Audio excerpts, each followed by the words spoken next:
Dashing through the snow on one horse open sleigh. O'er the fields we go, laughing all the way. Bells on bobtails ring, making spirits bright. What fun it is to ride and sing a sleighing song tonight. Come on, join me. Oh, jingle bells, jingle all the way. Oh, what fun it is to ride in a one-horse open sleigh. Hey! Jingle bells, jingle all the way. Oh, what fun it is to ride in a one-horse open sleigh. Well, hello, boys and girls. Welcome to Uncle Mitch's Story Time. I'm Uncle Mitch. And today, we've got a great story for you today. But let me welcome each of you. First of all, let's see, we've got Caden here, and there's Jacob. Hi, Jacob. And Zoe. Merry Christmas, Zoe. And Alex. And there's Layla. And Gabriel. And there's Grace. Hi, Grace. Come a little closer, please. And there's Evan. A Merry Christmas and Happy Holidays to you all. Now, today's story is How the Grinch Stole Christmas, one of my all-time favorites, by Dr. Seuss. Every Who down in Whoville liked Christmas a lot. But the Grinch, who lived just north of Whoville, did not. The Grinch hated Christmas, the whole Christmas season. Now, please don't ask why. No one quite knows the reason. It could be his head wasn't screwed on just right. It could be, perhaps, that his shoes were too tight. But I think that the most likely reason of all may have been that his heart was 2 sizes too small. But whatever the reason, his heart or his shoes, he stood there on Christmas hating the Whos, staring down from his cave with a sour, grinchy frown at the warm lighted windows below in their town. For he knew every Who down in Whoville beneath was busy now hanging a mistletoe wreath. And there's the Grinch staring down at Whoville. And they're hanging their stockings, he snarled with a sneer. Tomorrow is Christmas. It's practically here.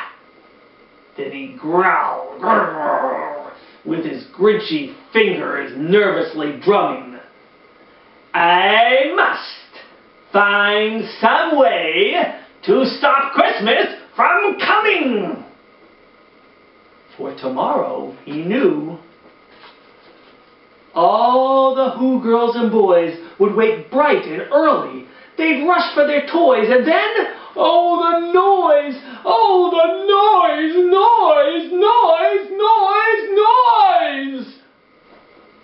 That's one thing he hated.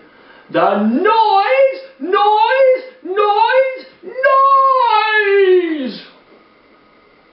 See all the children playing?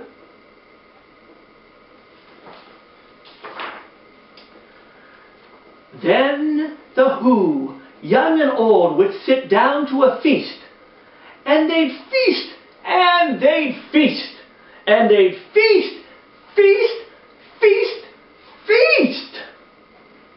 They would feast on Who pudding and Who roast beast, which was something the Grinch couldn't stand in the least.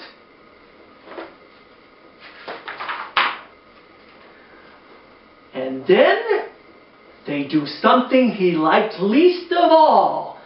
Every Who down in Whoville, the tall and the small, would stand close together with Christmas bells ringing. They'd stand hand in hand, and the Whos would start singing. They'd sing, and they'd sing, and they'd sing, sing, coming! And the more the Grinch thought of this Who Christmas Sing, the more the Grinch thought, I must stop this whole thing! Why, for 53 years I put up with it now. I must stop Christmas from coming! But how? Then he got an idea. An awful idea. The Grinch got a wonderful, awful idea. I know just what to do, the Grinch laughed in his throat. And he made a quick Santa Claus hat and a coat. And he chuckled. And chucked. What a great Grinchy trick. With this coat and this hat, I look just like Saint Nick. All I need is a reindeer. The Grinch looked around. But since reindeer are scarce, there was none to be found. Did that stop the old Grinch? No, the Grinch simply said, if I can't find a reindeer, I'll make one instead. So he called his dog Max. Then he took some red thread and he tied a big horn to the top of his head. Then he loaded some bags and some old empty sacks on a ramshackle sleigh and he hitched up old Max. Then the Grinch said, "Giddy up!" And the sleigh started down towards the homes where the Who lay a snooze in their town. All their windows were dark. Quiet snow filled the air. All the Who's were dreaming sweet dreams without care. When he came to the first little house on the square, "This is stop number 1, the old Grinchy Claus hissed. And he climbed to the roof, empty bags in his fist.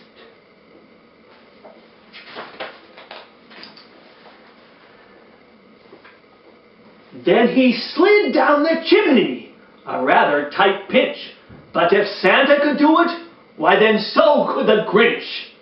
He got stuck only once for a moment or two. Then he stuck his head out of the fireplace flue, where the little Who stockings all hung in a row. "Those stockings," he said, "are the first things to go." You see the stockings all hung up there. Where are they? There they are, right over the fireplace.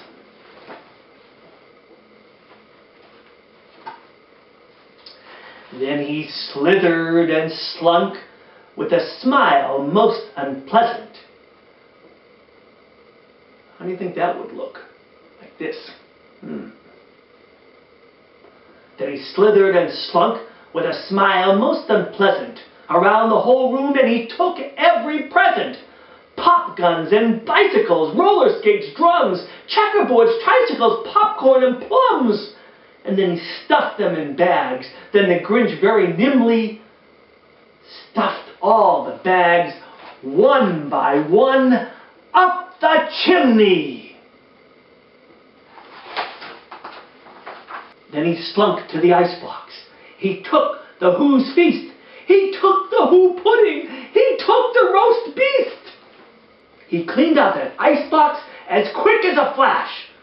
Why, that Grinch even took the last can of Who hash. Nasty Grinch. Then he stuffed all the food up the chimney with glee. "And now," grinned the Grinch, "I will stuff up the tree."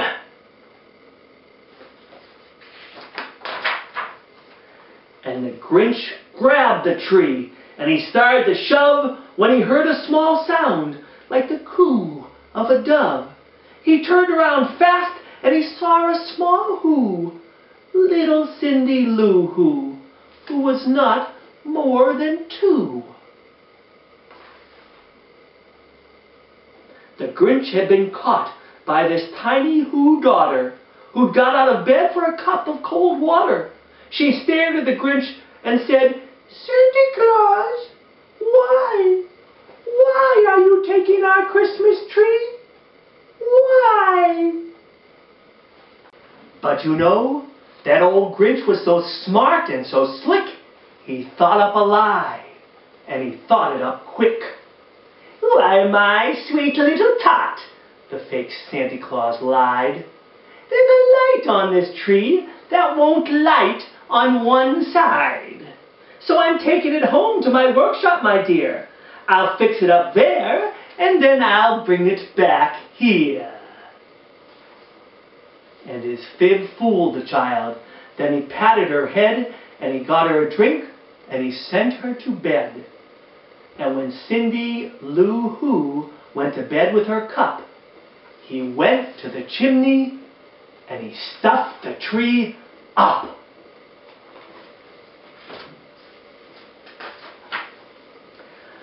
Then the last thing he took was the log for their fire.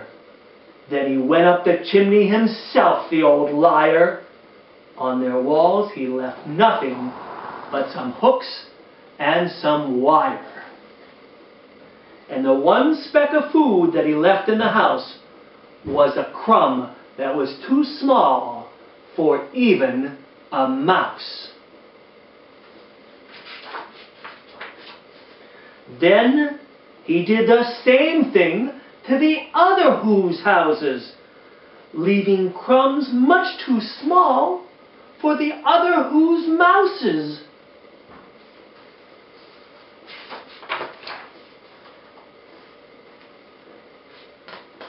It was 1/4 dawn. All the Who's still abed. All the Who's still a snooze when he packed up his sled. Packed it up with their presents. The ribbons, the wrappings, the tags and the tinsel. The trimmings, the trappings. Look at his sled, all full of things that belong to the Who's. Nasty old Grinch. 3,000 feet up the side of Mount Crumpet, he rode with his load to the tip-top to dump it.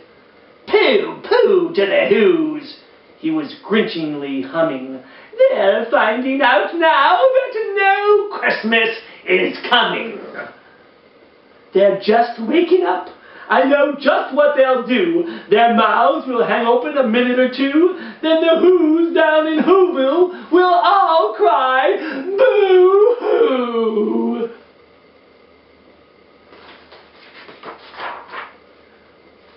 That's a noise, grinned the Grinch, that I simply must hear. So he paused, and the Grinch put his hand to his ear. And he did hear a sound rising over the snow. It started in low, and then it started to grow. But the sound wasn't sad. Why, the sound sounded merry.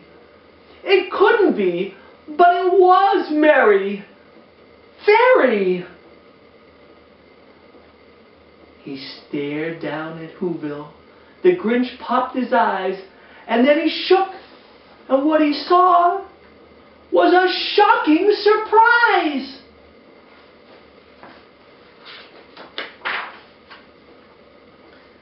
Every Who down in Whoville, the tall and the small, was singing without any presents at all. They were singing. What song do you think they were singing? Maybe they were singing, jingle bells, jingle all the way. Or maybe they were singing, oh come all ye faithful, joyful and triumphant. But whatever they were singing, they were all holding hands and singing. He hadn't stopped Christmas from coming. It came. Somehow or other, it came just the same.